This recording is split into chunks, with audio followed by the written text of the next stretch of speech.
Okay.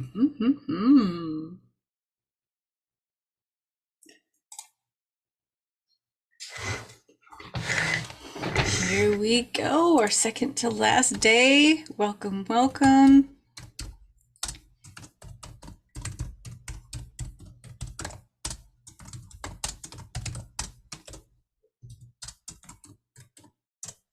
Okay.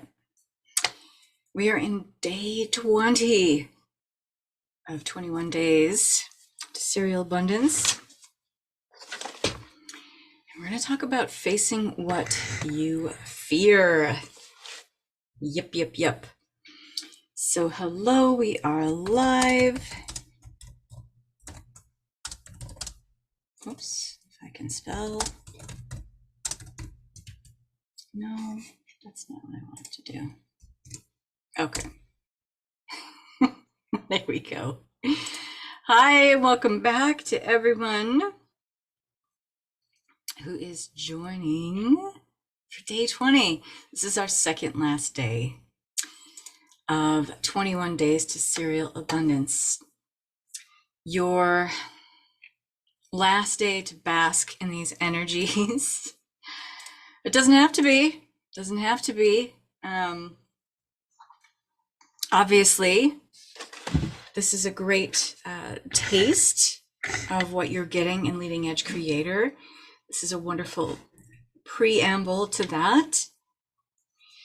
You are welcome to purchase all 21 days and get 2 bonus recordings when you make that purchase. You can hang on to these recordings. I invite you to go back through what hello everyone, hi, welcome. I welcome you to go back through and pick out your favorites. Which days do you have notes that you took? Are there days that you feel like, you know what, I need to go back and hear that again? Like, this stuff really sinks in, and it anchors a new reality for you when it becomes impressed powerfully upon the mind, the subconscious mind specifically. So it bears repeating. This stuff, once you hear it again and again and again and again, it changes your whole paradigm of you. For a person to change their results that they're receiving in life, their outcomes, they have to change their paradigm. And this requires strong conscious control over what you are thinking about. As you change your thinking, you alter the vibration that you're in. So whatever is possible for you, whatever you believe or think is possible for you, however you're defining yourself, you need look no further than the contents of your own consciousness.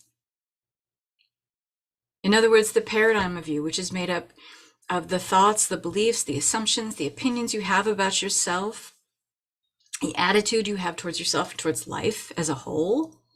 That is your paradigm.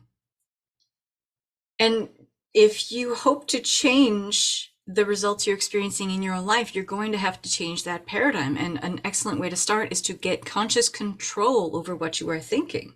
Okay. We take on incremental changes in our life, right? Those of us who are pretty tuned in to the way things flow in life, small changes happen all the time. The world is changing all the time. Maybe a little too rapidly or in bigger ways than suit people's tastes. But small incremental changes, we seem to handle those without too much difficulty, right? We can work with it. It's like, it's not what I thought it was going to be, but it's okay. I can roll with it. And those of us who have more of an adaptable and fluid way of thinking about the world and conceptualizing our experience, we tend to take those things in stride. And we say, okay, yeah, I can work with that. As women, I think we're incredibly adept at that because it's kind of used to that. But big changes, they can cause our entire electrical system to go awry. In other words, our nervous system, right? We have big changes, like a huge shift, something monumental changes in our life. And, we can think of, the big things like birth, death, divorce, bankruptcy, some sort of financial collapse or disaster. We lose a loved one, we lose a parent, we lose a spouse, lose a child, we lose, our career or our vocation that sometimes can just go away in the blink of an eye, and it all can happen really fast. And when that dramatic change can take place, anything that's out of the norm and way off the radar of what you thought was going to happen, you're going to run headfirst into a wall of fear. This is inevitable. The high percentage of the time, people, will see a huge change as something that invokes an incredible and massive immediate onset of fear. And why we experience this fear, when we kind of retreat and go back into our comfortable kind of monotonous state, we'll retreat to something that was familiar, right? We'll retreat to, kind of contracting our experience in some way. We convince ourselves that it's somehow safer and better to just, go to a place that we're secure, go to a place that, we know, go to a place that's more familiar to us and feels more secure. Better to be safe than sorry, better retreat to something that's known. But what if that's not the truth necessarily? And we were certainly working up to this conversation by what we touched on 2 days ago when talking about fork in the road, right? The fork in the road is significant of, hey, this way we've been going, that took us to a certain finish line. And the way might have been made up of how you were thinking about yourself and how you were conceptualizing your experience and how you're engaging with life, how you're engaging with the relationship you have with yourself and the relationship with everything else at large. And when we hit that fork in the road, it's like saying, the universe saying to you, well, that's great. Congratulations. We've come as far as we possibly can with this version of self. And so when we have obstacles show up, when we have hurdles show up, when we have, the colossal life events kind of take hold of us, we can either, justify the behavior of retreat and going back to a place that felt safe and secure, even though we know we've outgrown it. I mean, we're pretty intelligent, we're pretty savvy beings, we're energetically savvy about what we're doing. Most of us, most of the time, are. We're conscious when we're taking a move backward. We're aware that we're doing that. And we justify it by saying, well, that's where I can retreat to because I know this, I'm safe there. But we do that in ways also where we might be asking, usually we are asking for something higher and better to take hold in our lives. We're asking to receive different results. We're asking to receive more beneficial outcomes, however that translates for you. And so here you are out of the one side of your mouth saying, I want this has got to happen. And so, the shakeup, the paradigm shift is going to come one way or another. And it usually comes with something that is kind of is a sudden onset of something. It just shows up. And that fork in the road puts you in a place where you have to make a decision. Now, you're going to smack headfirst into a wall of fear, terror barrier. But when you courageously face the thing you fear, what happens is you automatically experience the growth that you've been seeking. And so, in other words, the thing you're asking for involves a level of growth that you haven't currently stretched into. So if you've been asking for something for a while and you figure logically, you're doing all the things, when you analyze it, you take your rational mind to it, your logical thinking mind, your conscious mind says, well, I think I'm doing all the things. Are you? Are you also inhabiting the feelings and the thoughts about yourself that go along with this level of growth? Because here's the thing. If you aren't, then you aren't experiencing those results that you call that level of growth. Otherwise, you'd already be there. Otherwise, you would already be the recipient of all these great things that you're saying. See, the inner thermostat of you isn't matching the kind of heat and intensity of this thing that you say you want, okay? So fear and growth go hand in hand. When you courageously face the thing that you fear, you're automatically experiencing the growth that you've been seeking.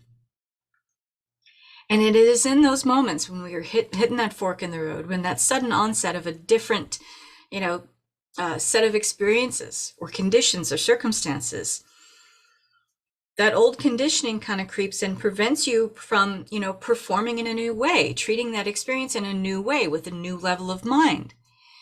Where the part of you that is really in that place of growth, that person that would make decisions, in other words, ahead of where you are right now, would say, ah, okay, I get an opportunity here to perform in new ways that are more effective and efficient in this way of being.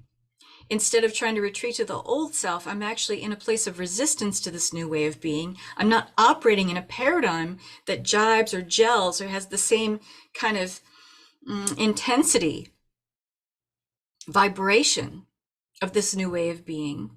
It's contracted. And here's the thing. Many of us know exactly when we're doing that. We do. And we'd say, you know, but I've been doing all the things. I've been, you know, pushing myself to do this, and I've been putting this stuff out there. And it's like, well, okay, if you're really honest with yourself, do you feel like that person who's capable of receiving those results that you're asking for? Do you feel like you have that adaptability? Do you feel like you have that capability? Do you see yourself in your mental visioning as someone who is already complete in this way of being? There's no stone left unturned. There's a feeling about yourself that matches this way of being. There's a way of thinking about yourself that matches this way of being. And when we break it down into those simple brass tacks type of, you know, dissemination, then we get to be really super hyper honest with ourselves and say, well, no, I don't really feel like that person. But okay, you don't feel like that person yet. You don't feel like that person yet. So then this is the time to look at, what am I still fearing? Where am I still dragging my feet? Where am I permitting old conditioning to prevent me from performing in a new way, acting in a different way, behaving in a new way? That's organic to this way of being that I'm asking for, this desired end result of me. And it's never the end, right? It's just another stage of you, because there is no final destination, not when we're talking about growth in this lifetime or any other. But am I the person that can, you know, be in the full embodiment of this major change and be able to stabilize into that long enough that my next change, my next evolution of growth is sure to follow? Or am I kind of stagnating? Am I somewhere in between? And so what are the things that I'm thinking about that I'm really still afraid to face, that I'm really still reluctant to look at? I'll give you an example. So I was talking with a friend the other day, and I was saying, you know, for the last few months, I felt like I'm in this kind of weird limbo state of, you know, somewhere in between best kept secret and overnight success in terms of my business and what I'm doing in my business and the kind of traction I'm getting. And you know, she's a personal bestie and a business bestie, because we both do the same thing, but in very different ways. And so, you know, whenever we talk, we're a catalyst for each other. If you don't have a friend that does that for you, oh my gosh, are you missing out? So I hate to be all FOMO about it, but find that person for you, because whenever we get on the phone and we talk to each other, and it could be months before we talk sometimes, and we calibrate each other to whatever our new level of growth is. It's a fantastic process. Anyway, so she said, you know, okay, well, what are you still afraid to look at? And the first thing that came up in my mind is like numbers. I have this fear of numbers in my business. Like when I sit down, I do my taxes. Yes, I do my own taxes. I sit down and I look at them and I look at the numbers, and I'm able to do that, you know, end of January, early February. And I've got that mental mindset around, this is when I look at my numbers. This is when I look at my analytics. This is when I look at stuff. And I'll do it kind of fleetingly throughout the year. But that's when I really sit down and get in the mindset of, okay, I'm ready to look at my numbers. And so like it's not about just doing the math and not about just seeing where my sales are at and what my outgoing expenses are and things like that. Like, I'm fine with that, but I'm fine with that at one time of the year. And I'm not really good at sitting down and looking at it other times of the year. And I thought, well, why am I doing that? What is my fear of numbers? Why do I fear looking at, what's going on in the back end of my business? This would be something I actually need to take more responsibility with. And I've just been kind of blindly trusting that, oh, it's all okay and everything's good and the ratios are where they need to be. But I don't know that. I just kind of think about that. And usually it works out okay. But I was like, no, I need to get more responsible about that. I need to be more hands-on with that and really look at those numbers and see, where can I tighten things up in terms of outgoing expenses, and where can I, bolster more sales? And, that's just business 101. I mean, I'm not doing anything that's advanced here. But I thought, well, the reason I don't want to look at it is because I'll feel like I'm so much further away than I thought I was. So my terror barrier, in other words, where I hit the wall of fear in my business and moving forward and having growth in my business, is looking at those numbers, because I think every time I look at them, that's not at that time of the year when I'm in the mindset of ready to look at them, that I'm going to see how far away I am from what needs to happen, and then I'm going to be disappointed in myself. Boom. Nailed it. And there's other stuff, but I'm giving you an example for brevity's sake here. So, when I was really honest with myself about that, I was like, well, what do I need to do? Then I just need to sit down. I need to look at my numbers right now, because I can't go back to July and look at them then. I mean, I can look at what happened in July, but I need to just sit down right now today. And I'm going to do that later on today and look at where my sales are. And they've been good this year. It's not that actually things have been not moving along favorably. They've actually been quite good for me. It's one of the best years I've had since COVID hit. My sales went through the roof in 2020. And now, because of the work that I've been doing, they've been moving forward in a very favorable way. But I'm not really tuned into why that is. I'm not really tuned into when those shifts started to happen. What catalyzed it? What was I doing? What was I talking about? What courses was I selling? Things like that. Just getting down to like the brass tacks with it. And when I just kind of sat with it and thought about it, the more I thought about it and the more I just let myself be in the energy of it, I realized that this thing lived as a terror barrier, this colossus of fear that lived largely in my head. But when I started to kind of just break down the steps of like, okay, here's what I need to look at, here's what I need to do, here's who I need to contact to get some help, then it was just something that needed to be done, another task that needed to be completed, instead of being this thing that was hobbling me from experiencing greater financial freedom. And stepping back into safety for me was, oh, but I've always done it this way and it's always worked out, so I'll just do that again. So it can be that easy, that innocuous, right? Where we just talk ourselves into, just doing things the old way, because it always worked that way. Okay, but it always worked that way to get me the same results. I'm not looking for the same results. I'm looking for better and far better outcomes and circumstances to unfold. And that's my responsibility. So your terror barrier, that wall of fear is also your place of bondage. It is where it is holding you back. And so I get to choose whatever thoughts I want around this thing. I choose to think instead like, oh, to fall back into the safety and the conditioning of my old level of mind that says, but this is the way I've always done it. It's always worked out. Instead, but I want it to work out differently. I want it to work out more favorably. I don't want to be in this limbo between best kept secret and overnight success. I want to be, on the other side of overnight success, and I want consistency. I want a constancy. I want something that I can rely on. That's the growth I've really been seeking. And so what I've been doing and falling back on, is that going to get me those results? No. Okay, does this make sense? So in light of this conversation, in light of what I'm talking about, where is this kind of bringing something up within you that like, where are you kind of ready to break out of the chains of your own mental bondage and thinking of like, but this is the way I've always done it and it's always worked out.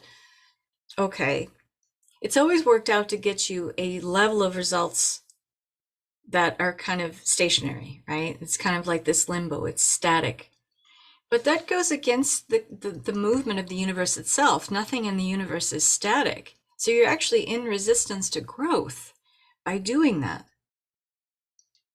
Do you want to pull up the kind of reserves of power that allow you to move into new levels of growth and expansion? And yeah, the fear is going to be there. I'm not going to lie to you. It's not like you get to this point where the fear just goes away. It doesn't actually. Like there's going to be those moments of worry. There's going to be those moments of, anxiety. You're going to feel that pitter patter in your heart. You're going to feel the butterflies in your belly. You're going to feel that nervous system kind of ramping up. But just like you're getting emotionally involved with all the negative thoughts around it, you can get emotionally involved or worry positively. You can worry positively and get emotionally involved with all the good things that can happen. And usually it's a matter of just like doing the thing. And, like today, I was like, okay. So yesterday, Jimmy got pretty sick. He came home from work and I knew it was going to happen. I totally knew it. And, it's like, I wasn't going to say I told you so, but he's been really running himself down. This man has one of the highest work ethics I've ever experienced in my life. Very, very, very strong work ethic. I'm very proud to be married to someone like that. And the problem is he has that work ethic to a point where it's to his own detriment and he will deplete his own energy reserves. And that's exactly what he did. It's really busy where he works. He's an event organizer. It's busy for the holidays. It's just busy with a whole bunch of shit, with stuff they're already doing into 2024. And he's just got stuff thrown at him all the time. And he got run down and now he's sick. So he came home yesterday and we're supposed to have Thanksgiving with friends tomorrow. And I was like, well, that's not happening. We're not going to infect our good friends who have opened up their home to us. And one of them is immune compromised. We're just not going to do that. So I was like, well, okay, there's our fork in the road. It's a challenge. That means that I have to go out now. I got up this morning and just went out and did all the Thanksgiving shopping so that we could have a very nice Thanksgiving here. And I braved the crowds at Fred Meyer. Carol, you know what that's like. And did all the shopping, but I went early so I could avoid the craziness and got everything we needed. And I was like, okay, I was just boom, boom, boom. I did it before our call here. I barely made it back in time, but I knew that I'd be arriving in time and get it all done. And I was dreading going out. I was dreading going out and doing the shopping and doing all that stuff. But I was like, I'm going to do it. And I'm going to do it with a smile on my face. And I'm going to do it with an energy of, this is going to, nourish my husband back to health. This is going to, be something we can just share together. We've had a lot of solitary Thanksgivings together, but it's okay. We're still going to have a nice time. He deserves a really nice day. He's been working really hard. I'm going to make it nice. I'm going to buy all the nice stuff. I'm going to spend a little more money on some gourmet shit, and it's going to be awesome. And I had this kind of smile on my face the whole time, and everyone I greeted when I was in the store, I was like, hello, good morning. And I was just as sweet as can be.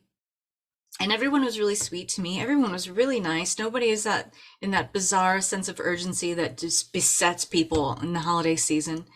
And it was quite lovely. So that thing that I was fearing, and I know it's a silly example, but I was really dreading it. And I was like, you know what? I'm going to turn my mindset around this thing completely. I'm just going to do it. I'm going to make it a priority. I'm going to do it first thing in the morning and be done with it so that I can take the time the rest of my day. I'm going to do it with a smile on my face. I'm going to greet everyone with a smile. I'm going to be in the best mood. I'm going to just, expand out and ripple out good feelings while I do it, while I'm doing this task that I really don't want to do. And it can be that way.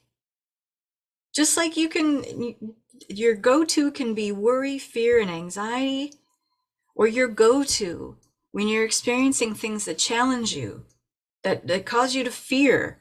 You can have this feeling of, you know what, I'm going to embrace it.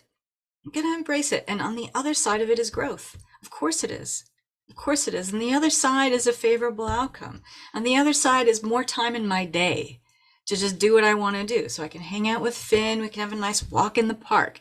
I can do the stuff I need to do to get ready for my next 3-day masterclass, which I'm really excited about. Paradigm Shift Blueprint. That's going to be on December 6th, 7th, and 8th. I'm going to be announcing that today officially.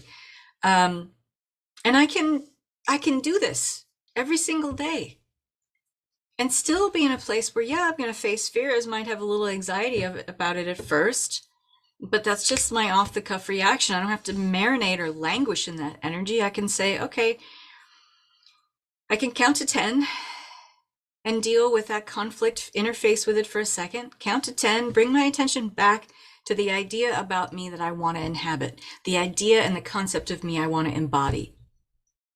Yeah, these things can happen, but do I have the fortitude, the resilience, the persistence, the discipline to keep bringing myself back around to the kind of person I want to be? The self-image that I want to hold. Can I hold true to that vision and be that in the face of any opposition, just like we talked about yesterday? And so we're going to face the fear. We can't not. There's going to be things that challenge our current level of being. But they're always going to be saying to us, okay, you've kind of hit the finish line with this version of you. So do you want to retreat into safety and treat this new situation, this new signpost leading to greater growth and expansion? Do you want to treat it with the same old level of mind? Do you even think you can? I mean, we fool ourselves into thinking that we can retreat and contract to fit into the small spaces that we've outgrown, but the truth is we really can't. Because once we've stretched our level of consciousness, the contents of our consciousness then change. They've expanded beyond a contracted state of mind that held us in those smaller spaces, that kept us in a place of bondage, that kept us chained to old ideas, beliefs, assumptions, and perceptions about ourselves. We have outgrown that. The trick is to realize that you can't play that trick on yourself, that you can't fool a new level of consciousness into thinking like, oh no, I'll go back to that old way. I'll go back to what was safe. I'll go back to what's worked before. You'll end up, and believe me, I'm speaking from experience, you'll end up causing yourself more frustration, undue overwhelm, unwelcome contrast, more than you've ever experienced before, because now you're in an expanded state of consciousness that knows that you have greater possibilities, greater resources, a greater fortitude, a level of mind that's expanded. You have that all available to you now. And you're trying to trick yourself that you're not that. That causes, you want to talk about, real detriment to your nervous system? That's what does it. So where might you be fooling yourself that you can kind of retreat or go back? And, there's an interesting thing about the holidays. This time of year really does a number on us. It does a number on a lot of us. I don't like it. I think I've mentioned here before, like, I want to, take a pill and go to sleep on November 1st after Jimmy's birthday, because his birthday is the 1st. We have a nice time, have a nice dinner, and we take a pill, we go to sleep, and then wake me up on January 2nd.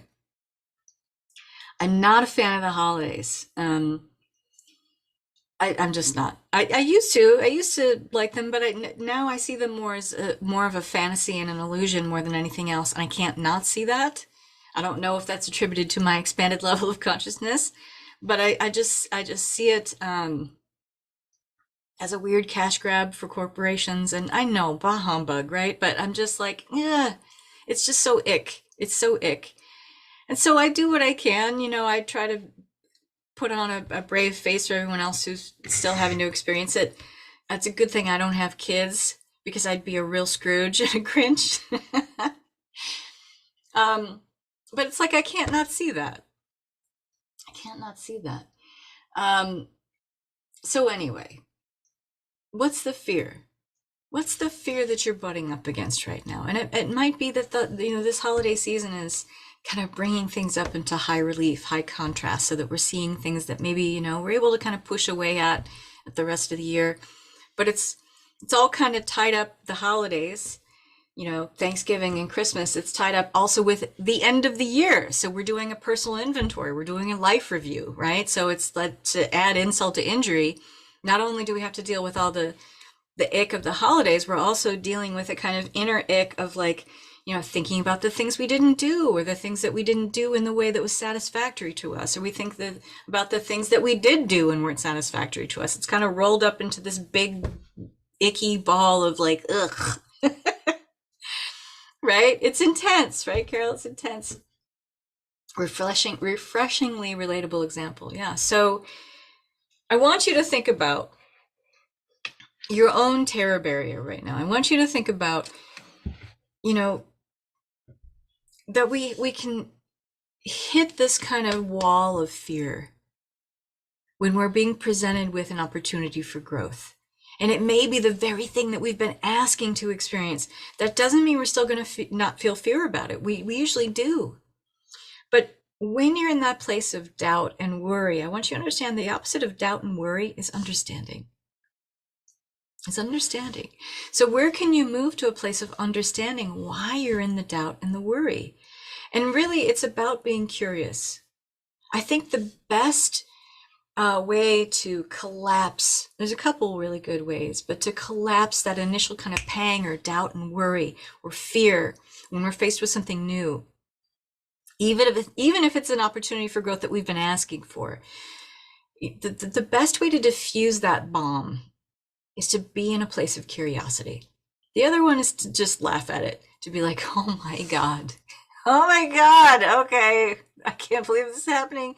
Like, have that moment, laugh about it, make yourself laugh about it if you have to. I do it all the time, and I find it's the best way to diffuse the bomb of doubt and worry and fear and get myself into a different solution-based mindset, because that's the goal. When you're in the doubt and worry and the fear, you're in a place of misunderstanding, you're in a place of resistance, you're in a place of pushback.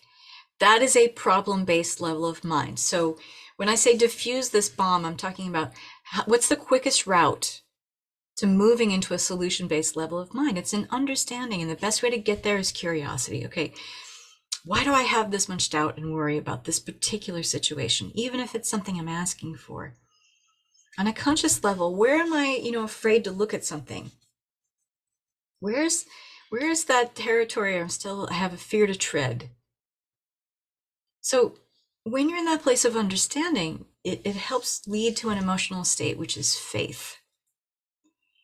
And faith is a really, really incredible attribute to have, because it's in the place like, I know that this wouldn't be happening if I hadn't been asking to experience something bigger and greater.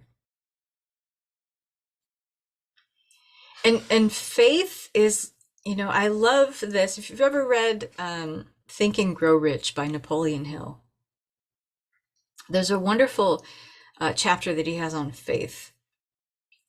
And he says about faith, faith is the eternal elixir which gives life, power, and action to the impulse of thought. I love that. I love that. Faith is the eternal elixir which gives life, power, and action to the impulse of thought. Listen to that again and again and again. Write it down.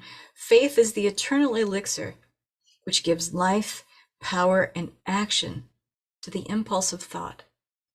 So that thing that you're thinking about when you are envisioning something, that thing you're asking for, when the obstacles show up, how good are you at redirecting yourself to that original thought that made you want that thing in the first place? Even in the worry and doubt, can you hold to a sense of faith that this wouldn't be showing up? This wouldn't be showing up in my life, this obstacle, this fuck my life moment, this fork in the road, if it wasn't directly related to this journey that I'm on of having this thing, being this thing, doing this thing. And it might feel like a stretch, but that's where the gold is. Because the stretch involves you moving to a level where the contents of your consciousness have changed, so much so that now you're the embodiment You have fulfilled and embodied that self-image of you, that self-concept that can hold the vibration of this energy and stabilize in it. Stabilize in it to such a degree that you have so much power and presence to move to the next level, the next station of your awareness, the next level of even greater contents of your consciousness. It's that starting point of the accumulation of everything that you want. So understand that when doubt and worry come in, the opposite is understanding. Understanding that this wouldn't be happening if it wasn't directly related to the thing that I'm asking for. And that's faith. If it's not, I don't know what else is. And it's like going back to that statement that I shared with you. The second I feel that kind of doubt or worry or that fear set in, I feel myself hitting that terror barrier. I love that mantra from Louise Hay, all is well. Everything is working out for my highest good. Out of this situation, only good will come, and I am safe. And I say it, and I say it, and I say it until I feel restored in my faith. I feel restored in my nervous system. I feel, my solution-based level of awareness come back online. It's like the lights were switched off momentarily. Now I'm back online. It's like when the power goes back on after a power outage in a storm, right? And I use that expression, that mantra, to help me kind of create momentum again and help me to realize, like, all right, I'm stabilizing into something new. That's all this is. I'm being introduced to a new energy through this experience, through this situation, through this fuck my life moment, through this fork in the road, through this moment of reckoning. I'm being asked to stabilize into a new vibration. So I'm going to get myself regulated here. Whew. All is well. Everything is working out for my highest good. Everything is always working out for my highest good. Out of this situation, only good will come, and I'm safe. And I'll say it and say it and say it again, and I'll let it kind of lead to a kind of momentum of moving back into positive thought, moving back into the original thought that made me want the thing that allowed this situation to show up in the first place. Because if I wasn't so emotionally connected to the thing, it wouldn't have created this situation to show up, which is really a catalyst. It's the thing that's going to catapult me into the next level, the vibration of me that can hold this vibration of the thing I'm asking for. That's the reason why this is showing up. So if I stay in the fear and I try to go back to the old way of being, do you see how that will defeat everything that you're actually doing? It'll defeat all the progress you're actually making. The magnetoelectric field around the ick is very interesting and complex for me. Yeah, I'm sure it is, Jante. You feel into things very powerfully. So let that kind of momentum kind of pick up again. And then you move into the solution-based awareness. And you can even make it part of your mantra that everything is always working out for my highest good. Out of the situation, only good will come, because now I'm aligned with solutions again. You can pepper that in there, see what happens. I am safe and solutions are on the way. Whatever you need to do to get yourself in that, to shift from that problem-based level of mind of being in the doubt, being in the worry, being in the misunderstanding, into a solution-based level of mind where you are understanding yourself, you are understanding the fear that's coming up around this thing showing up, what you think is going to happen. Sit with it. Sit with the idea of, okay, if I worry negatively, I'm going to keep thinking about, and I'm going to keep my mind on the worst that can happen. Do I want to set that into the plasmic field? Do I want to impress that thought form on not only my subconscious mind, but on the universal field of intelligence? Do I want to put it out there as that? No, I want to put my energy again all around and only concerning the thought that makes me want to be, do, have this thing that I'm becoming. And anything that is not that is polar opposite to all the great progress that you've been making, all the great work that you've been doing. And it's not that, the fear won't come. We're never going to get rid of fear. We're not supposed to. The fear is just contrast. It's just contrast. And it's a tool, it's a gift. It's a gift in the garbage because it says you've come to the finish line with where you are, with the contents of the consciousness as they have been. You've come to the finish line. So here's this thing that's showing you on the other side of this is the growth that you're asking for. And whatever you're fearing the most is especially significant of that. It is especially emblematic of that. So I want you to think very closely and carefully about what that is right now for you, because we all have it. We all have a terror barrier. And you're never going to get rid of that. But we're not meant to, because it's a signpost of growth. It's letting us know you've come to the finish line with one way of being, and you are at the starting point of another. And here is an introduction to you stabilizing into this new way of being. And how do you do that? Face in that moment what that fear is. Face what you fear. I guarantee you it lives bigger in your mind than it actually is in the real world when you actually tackle it and face it and sit with it. And then you get to move into the energy of, I'm someone that looks fear right in the face and says, okay, hold my beer. What do you got for me today? You know, some days it's easier than others. When we're really gaining momentum with, you know, feeling into collecting our wins and feeling in this energy of, you know, being able to source easily in the snap of a finger, you know, all the things that are working out for you. When you're in that level of mind, it's easier to face those fears. When you're able to conjure up in any given moment images of all the things that have worked out for you today, that worked out for you this week, that worked out for you in the past month, when that's like when you can call it up and have it be at the ready in your energy, facing your fears is a lot easier. Okay? So, I want to talk about this one last thing before we sign off. We have to talk about this elephant in the room. That facing what you fear often means, to the subconscious mind, which is 95% of the operating paradigm of you, and what it fears, the real ego dread, is that your identity is going to change. The ego doesn't like that. The ego doesn't like it. Because the ego likes safety. It's programmed to keep you safe.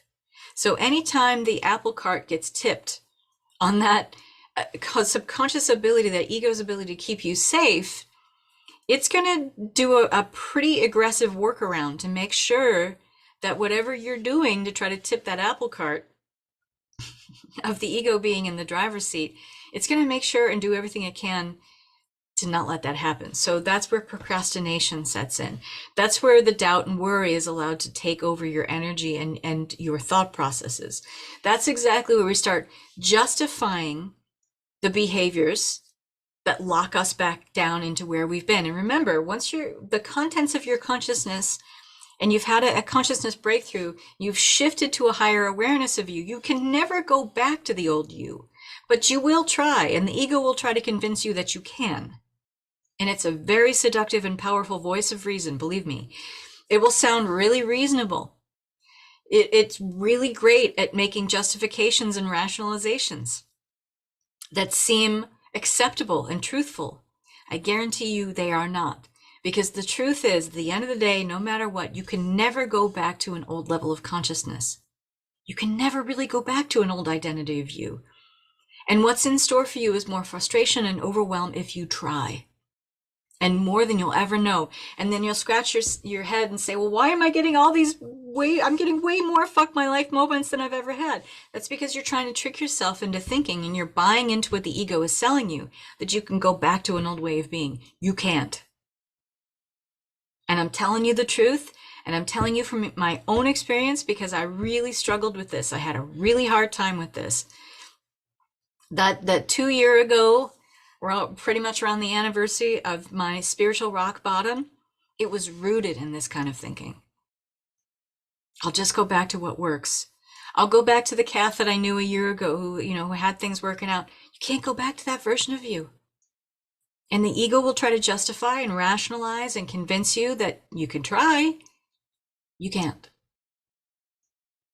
There is only forward movement at this point. So what you're fearing about that loss of identity, you can't ever be that version of you again. It's great that she got you here. And she did. Well done. Congratulations. But you hit the finish line with that version of you, and she cannot take you where you're asking to go. Not if you're asking for different results and different outcomes. So I want to be very clear about that, okay? Because the biggest, underlying foundation of that fear is, losing an identity or a version of self that sometimes in our lives, and I'm going to say this, and it's going to sting a little, but it's for your own growth. We fear losing our tether to this identity of self because for a lot of us, that was the only person we ever felt we could count on. I said it was going to sting a little. I wasn't lying. And so we feel disloyal to that version of self. We feel real reluctant about letting go of that tether. We feel real bad about dissolving that version of self because in a lot of life's trickier moments, traumatic moments even, that was the only person that was there for us. Yeah? But that version of you deserves vigil, deserves proper burial, with all respects. Put flowers on her grave. Lay flowers at her feet. She got you here. Bless her. Bless her heart and soul. But she cannot take you where you're asking to go. Okay? I know that's heavy. It's the holidays. What can I say? They have that effect on me. But I need you to hear that. You need to hear that. And that's the greatest service I can give to you today. So what you will do with that going forward is entirely up to you. I think I've laid it out pretty clearly how I can and how I will help you to concretize this new self-image and work with a different level of you, with different contents of consciousness to help you in ways that lead to everything that you want. Yeah, that's what I love to do. That's what I'm really good at. That's your invitation. Leading Edge Creator, price goes up tomorrow afternoon. Thank you for being here and listening to that. Thank you for being with me here as I not only said it to a version of myself, but I said it to all of you, and with nothing but love and veneration and honor in my heart, and such appreciation for all of you. Lots of love to you. Our last call is tomorrow. We're going to be talking about the truth shall set you free. Tomorrow, 11 a.m., our last discussion for 21 days to serial abundance, and lots of love to you all. Bye-bye.